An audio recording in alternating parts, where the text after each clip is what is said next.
I was one of the best freshmen on the team, but all I could do was watch them score. Yo, coach!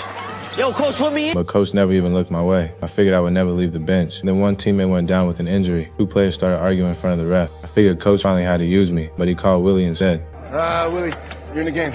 Willie looked just as surprised as I was, but he raced on the court anyway. LeBron and I cheered him on from the sideline, but Willie kept breaking open. His teammates still would not give him the ball. I tried to get them to find Willie, but they kept leaving Willie out. Willie had nobody guarding him, but the older players still froze him out. I called him out for never passing to Willie.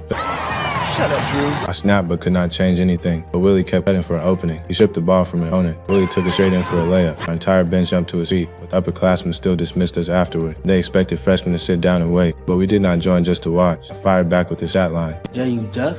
You want me to say it louder, Mr. 7 points, 5 rebounds, 4... That stat line set one upperclassman off. He stood and asked if we thought we were better, but I answered him without hesitating. Neither side backed down, so they challenged us to settle it.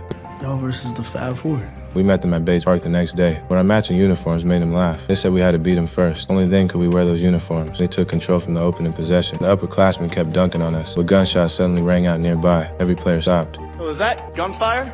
So what they shooting over there? We shooting over here. Willie ignored the gunfire outside the park. With his words, we started the game. We went right back to defending. Our teammate finished the game with a dunk. We had beaten the upperclassmen, but Coach Denbrough had watched from the sideline. I thought that win had earned our chance. We were finally supposed to get real minutes, but the next official game started without us. The upperclassmen still owned every starting spot. Good thing LeBron was the first freshman called. He took the ball and pushed our offense forward. LeBron forced the other coach all timeout, but the substitution angered parents in the stands. They wanted every senior to keep his minutes, but Coach Denbrough ignored every complaint. He called my name during the timeout. Here we go.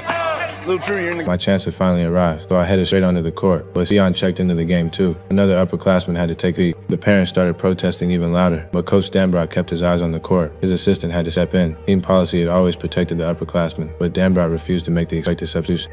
Oh, policy doesn't win games. Ian and I stepped onto the court together, but our opponents saw nothing but freshmen. They ran the same offense anyway. I got low and called out our defense. LeBron shut off passing lane inside, but they moved the ball out to the wing. Their player tried backing down his defender. Ian reached from behind and knocked it loose. I grabbed the ball and took off, but LeBron sprinted past me. He reached the rim first, so I threw it high off the backboard. LeBron rose and slammed it home. The entire gym erupted. Even those parents stood up and cheered. But Coach Denbrough had risked angering everyone. He did not do it for one basket. We proved our value in one possession. Everyone saw why the freshmen deserved those minutes.